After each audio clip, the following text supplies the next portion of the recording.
My brother's rehearsal dinner was supposed to be the happiest night of that whole weekend. 50 people crowded into the private dining room at a restaurant in downtown Ottawa. The kind of place with cloth napkins folded into swans and a sommelier who introduced himself by first name. My mother had booked it 4 months in advance. She told everyone who would listen. I was sitting at the far end of the table, between my uncle and an empty chair, when my father stood up to give a toast. He does this thing when he's proud of himself. He straightens his jacket before he speaks, like he's adjusting a costume. He did it then. He picked up his glass of Bordeaux, and he smiled at my brother and my brother's fiancée, and he said, in front of all of those people, "To our son, the most accomplished thing your mother and I have ever done." Then he looked at me. He didn't say anything, and he just smiled a little, like we shared a joke, and looked away. My boyfriend, who was sitting across from me, reached under the table and found my hand. Nobody else noticed. Or if they did, they didn't say anything. They just raised their glasses and said cheers, and the moment passed the way those moments always do, absorbed into the noise of the evening, smoothed over by the next pour of wine. But I noticed.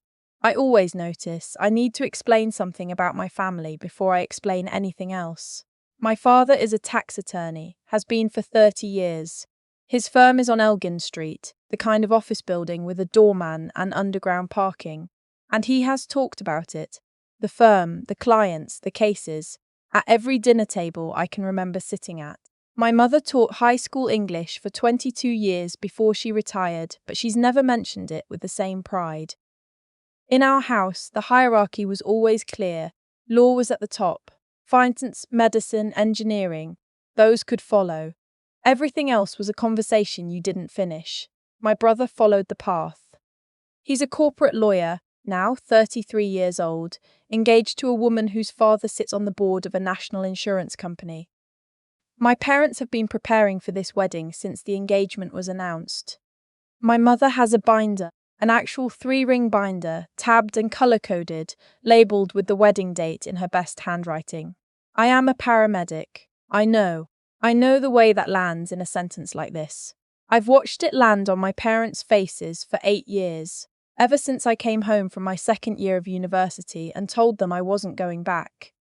That I'd applied to the primary care paramedic program at Algonquin and been accepted, and that this was what I wanted to do.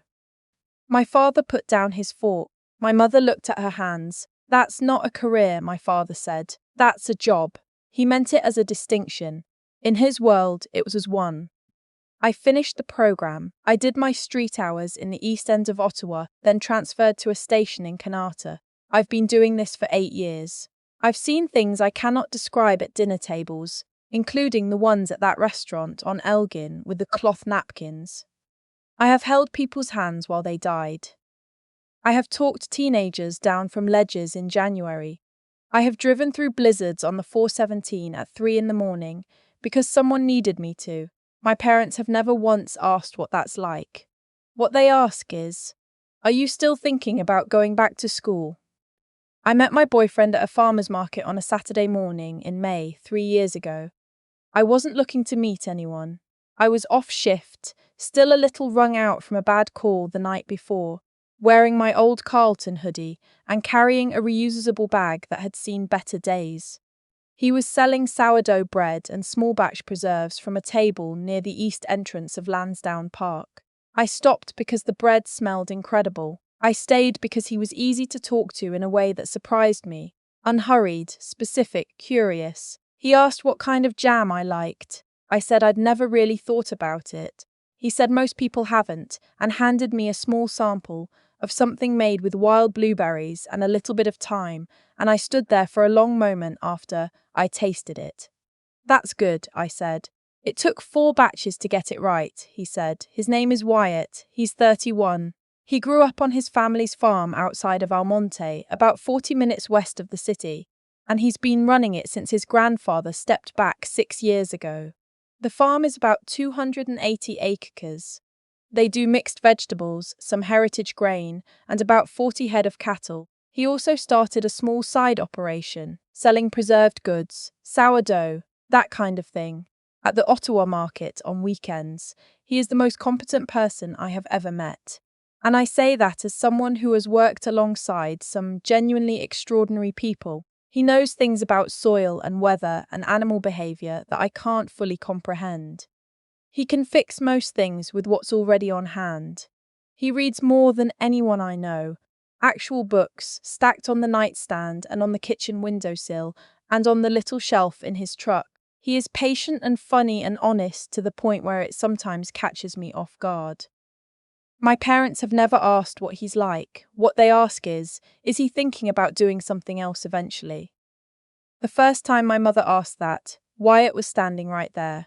He smiled and said, I don't think so. I'm pretty good at what I do. My mother laughed like he'd made a joke. He wasn't joking. The rehearsal dinner was on a Friday in September. The wedding was the following afternoon. The plan was dinner, speeches, then everyone retreating to their respective hotels. Simple enough. What I hadn't anticipated was that my brother's future father-in-law, a man named Mr. Holloway, who I'll get to in a moment, would be seated at the head table, close enough to hear most of what was said at ours.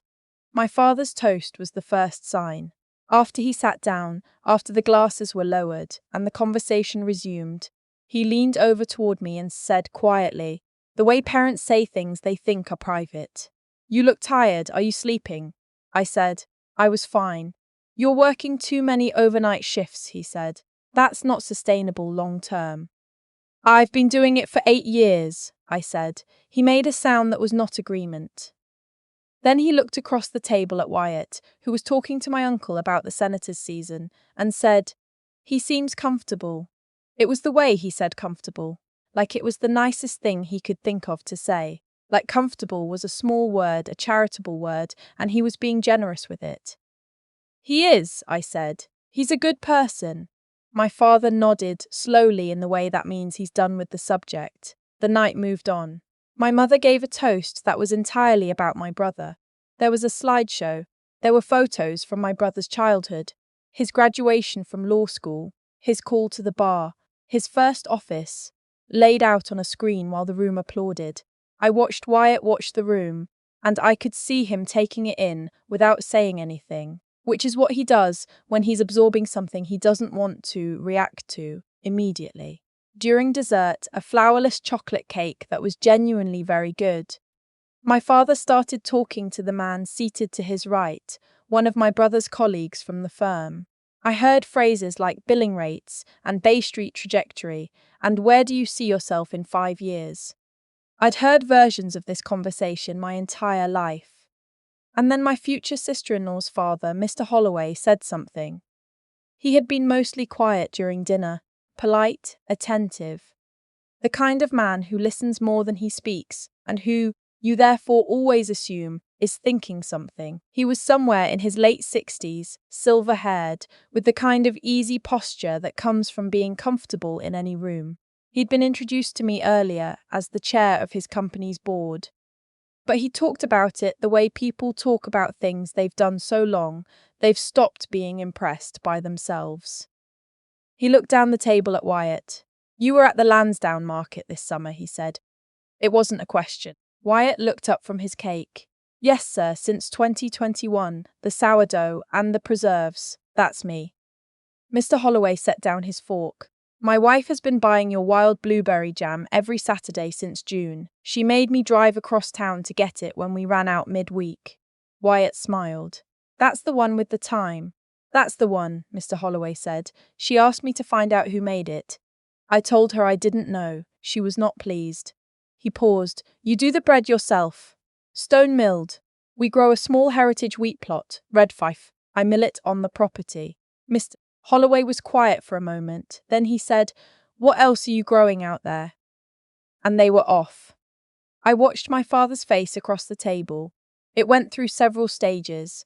First there was mild interest, the way you might watch two strangers find a shared interest. Then something shifted. He was listening now. Really listening. Mr. Holloway was asking detailed questions about yield management, about the heritage grain revival movement in Ontario, about whether Wyatt had looked into the direct-to-restaurant model. He wasn't making small talk. He was genuinely curious. And Wyatt was answering the way Wyatt always answers when someone asks him real questions, precisely, thoughtfully, without performing. "We started doing direct supply to 3 restaurants last spring," Wyatt said. "1 in the market, 2 in Westboro. We're looking at 2 more this year. Do you have capacity for that? We're building it. Expanded the grain plot by 30 acres this year. We'll see how the winter goes." Mr. Holloway nodded. He turned to my father and said, "Did you know about this operation?" My father said, Yes, of course." He did not, in fact, know any of this. I hadn't told him because he had never once asked. I don't want to make this into something it isn't. Mr. Holloway didn't stand up and make a speech. He didn't announce anything. There was no dramatic reveal, no moment where the whole room pivoted. What happened was quieter than that, and in some ways worse. For my parents, I mean. What happened was that Miss Holloway, who my father had been quietly trying to impress all evening, spent 40 minutes engaged in genuine, sustained conversation with Wyatt about soil health and grain varieties and the economics of small-scale agriculture in Ontario. He pulled out his phone at one point and asked for Wyatt's contact information. He mentioned that his company had recently begun exploring a corporate social responsibility initiative around local food sourcing. He said he'd like to follow up. He said, "I don't meet many people your age who are doing real, meaningful work with the land. It's increasingly rare. It should be valued more than it is." The table was quiet for a moment. I looked at my father. He was looking at his dessert plate.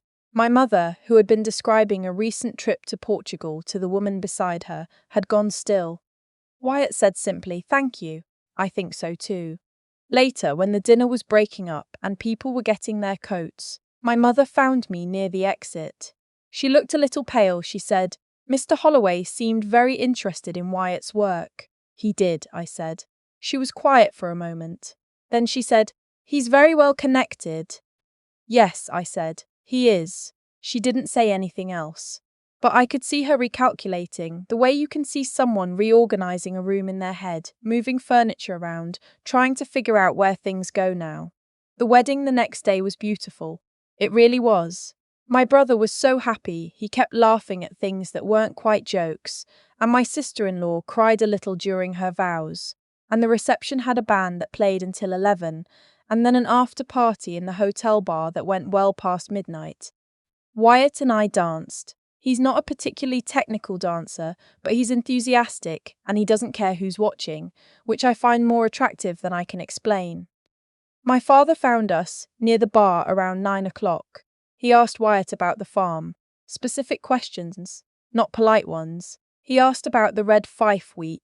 He asked about the restaurant partnerships. He asked whether the direct supply model was sustainable without processing infrastructure. Wyatt answered all of it, the same way he'd answered Mr. Holloway, clearly without any of the defensiveness he would have been entirely entitled to feel. My father looked at me at one point and said, "I didn't know he was doing all of this. You never asked," I said. I said it gently, not to wound him, but I said it. He nodded slowly. "No," he said, "I didn't." That was it. That was the whole moment. It didn't end in a tearful reconciliation. Nobody apologized in any formal, satisfying way. My mother told Wyatt she thought his jam sounded very creative, which I'll take. What I know is this. My father called me the following Wednesday. He asked how work was going. Not are you going back to school? Just how it was going. I told him. I told him about a difficult call we'd had the week before, and he listened in a way I'm not sure he'd listened before. Not waiting for me to finish, but actually hearing it. He said, "That sounds hard." I said it was. He said, "I'm glad you're good at what you do." I don't know what changed exactly. Maybe it was Mr. Holloway. Maybe it was seeing Wyatt be taken seriously by someone my father respected, and having to reckon with how much he'd underestimated him. Maybe it was the look on my face when I said he'd never asked. Maybe it was all three. What I know is that it's a start, that it's not enough, and it's not nothing, that I spent a long time waiting for my parents to see me, the way I already saw myself, as someone doing work that mattered, alongside someone whose work mattered, both of us building something real with our hands and our time. I stopped waiting. And somewhere between my brother's rehearsal dinner and that phone call the following Wednesday, my parents, slowly, imperfectly, started catching up.